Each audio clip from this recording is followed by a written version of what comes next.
Sa video na to, ililista natin ang top 8 second-hand hatchback cars under 400,000 pesos na pwede mong mabili ngayon.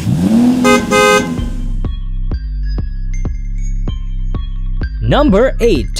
Suzuki Swift 2008. Isa sa mga lumabas na model noong kasagsagan ng mga hatchback ay ang Suzuki Swift.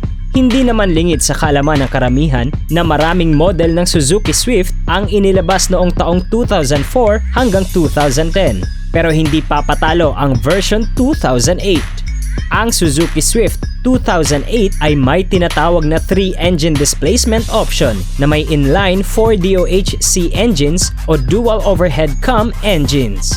Ibig sabihin, di hamak na mas maganda at efficient ang airflow ng makina nito kaysa sa OHV o SOHC engines.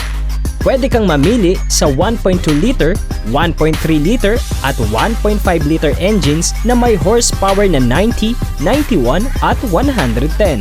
Kung pag-uusapan naman ang fuel consumption rate nito, ito ay 16 km per liter to 20.5 km per liter.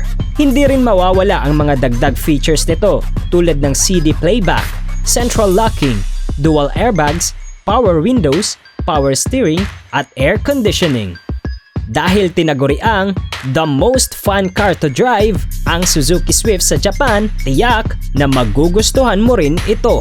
Ang Suzuki Swift 2008 ay nagkakahalaga ngayon ng mahigit kumulang 250,000 pesos sa Philippine market. Number 7. 2013 Chevrolet Spark. Ang 2013 Chevrolet Spark ay isa sa mga hatchback cars na sobrang swak sa budget mo. Kung ating titignan, itong Chevrolet Spark ay di hamak na mas malaki kaysa sa Scion IQ o Smart Fortwo, pero mas maliit kumpara naman sa Mini Cooper. Ang pinagkaiba niya lamang sa mga nabanggit na model ay mayroon itong 5 doors na nagbibigay ng easy access para sa mga rear passengers sa likod. Ito rin ay may 1.2 liter 4-cylinder engine na pwedeng 5-speed manual o 4-speed automatic transmission.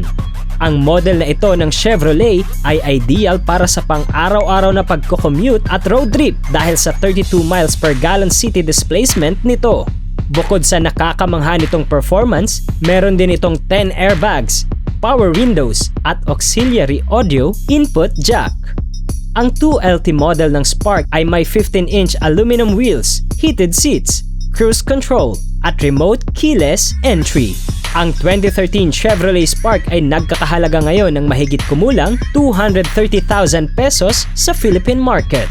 Number 6. 2013 Kia Rio Sports Edition.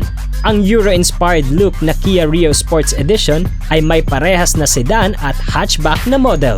Ito ay may EPA estimated 37 miles per gallon sa highway at mayroong optional eco package features, stop or start, fuel-saving technology kaya pumatok ito noong unang inilabas sa publiko.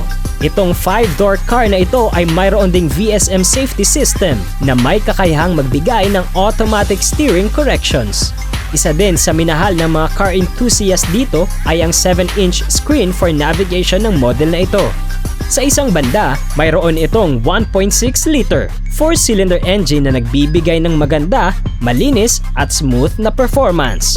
Ang Kia Rio Sports Edition ay available sa iba't ibang versions tulad ng LX, EX at SX. Ang 2013 Kia Rio Sports Edition ay nagkakahalaga ngayon ng mahigit kumulang 330,000 pesos sa Philippine market.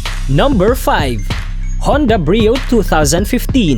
Ang Honda Brio 2015 ay isa sa mga sporty body style hatchback na minahal ng maraming car enthusiast. Bukod sa 5-door nito, ito ay may 1.3 liter iVTEC engine, horsepower na 100 at 127 newtons na torque. Kung pag-uusapan naman ang interior nito, mayroon itong limited na spasyo sa loob, lalo na yung knee space para sa rear passengers. Kaya kung family car ang hanap mo, hindi pwede sa iyo itong Honda Brio 2015 dahil mas suited ito na maging secondary car. Pero hindi ibig sabihin na pangit itong Brio model. Kung tutuusin, marami nga ang natuwa dito kasi pwede kang pumili sa mga kulay na bright blue at lime green kaysa mag-stick sa lumang shades ng gray. Bukod sa space na mayroon ito, sa kabuuan ay sulit na din ang pera mo dito, lalo kung first time mong bumili ng kotse. Ang Honda Brio 2015 ay nagkakahalaga ngayon ng mahigit kumulang 380,000 pesos sa Philippine market. Number 4. 2012 Ford Fiesta. Maraming tao ang nagdemand ng kotseng maliit at compact noon, kung kaya sumikat simula nung lumabas ang 2012 Ford Fiesta. Kahit na mas maliit ang itsura nito, hindi naman sinakripisyo ang interior at amenities nito, kaya bumenta talaga ito sa publiko. Ito ay may 1.6-liter 4-cylinder engine at 120 horsepower, kung kaya naman walang duda sa mabilis nitong performance. Bumibigat ng 2,600 pounds ang model na ito at may ratings na 30 miles per gallon sa city driving at 40 mpg sa highway. Bukod pa dito, mayroon ka ring dalawang gearboxes na pwedeng pagpilian. Una ay ang 6-speed manual at ang pangalawa ay ang 6-speed power shift dual clutch automatic. Pero based sa mga past users, mas smooth ang manual nito kaysa sa automatic. Sa elegante at simpleng disenyo nito, hindi ka manghihinayang na paglaanan nito ng pera. Ang 2012 Ford Fiesta ay nagkakahalaga ngayon ng mahigit kumulang 260,000 pesos sa Philippine market. Number 3. 2010 Suzuki Celerio.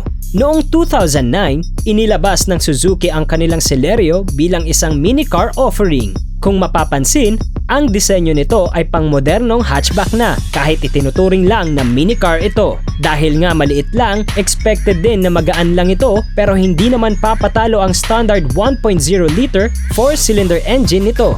Pwede itong pang 5-speed manual o 4-speed automatic, depende kung ano ang gusto mo. Ilan sa mga features nito ay fog lamps, CD stereo with MP3, alloy wheels, ABS, dual front airbags, power steering, at keyless entry. Ang 2010 Suzuki Celerio ay nagkakahalaga ngayon ng mahigit kumulang 230,000 pesos sa Philippine market. Number 2. 2014 Kia Picanto. Ang 2014 Kia Picanto ay isang 5-door hatchback na sobrang ipinagmamalaki ng South Korea. Mayroon itong gearbox na 5-speed manual. Ayon sa factory nito, may recorded top speed ito na 153 km/h, 1.2-liter 4-cylinder engine at 86 horsepower. Ang trunk nito ay may capacity na 200 liters, wheelbase na 93.9 inches at ground clearance na 5.6 inches. Kung pag-uusapan naman ang fuel economy ratings nito, ito ay may 5.4 liter per 100 km displacement sa highway driving. Dahil sa disenyo nito na mala mini car, ito ay mas mabenta sa mga younger generations na pwedeng gamitin sa araw-araw na pagbiyahe. Ang 2004 Kia Picanto ay nagkakahalaga ngayon ng mahigit kumulang 350,000 pesos sa Philippine market. Number 1. 2014 Toyota Wigo. Ang 2014 Toyota Wigo ay isang entry-level ng hatchback para sa mga addict sa sedan na gustong mag-iba ng style. Ito ay may 1.0-liter engine at available na 3-cylinder lamang. Pero kung pag-uusapan ng torque nito ay panalo na rin. Mayroon din itong available gearbox na 5-speed manual at 4-speed automatic transmission. Sa model nito, kasya naman ang 5 passengers pero siguraduhin lang na normal size lang ang 3 passengers sa likod. Dapat nyo din malaman na hindi adjustable ang headrest para sa driver at sakay nito. Di rin maikakaila na mayroon itong rear bench pero di na rin masama dahil kasya dito ang 5 gallon ng tubig pang water dispenser. Ideal itong Toyota Wigo para sa mga first time car owners na gustong i-explore ang paggamit ng kotse. Ang 2014 Toyota Wigo ay nagkakahalaga ngayon ng mahigit kumulang 330,000 pesos sa Philippine market. Mag-like at subscribe na for more contents na katulad nito. Meron din kaming mga products at merch. Yung links nasa description. Salamat sa panonood!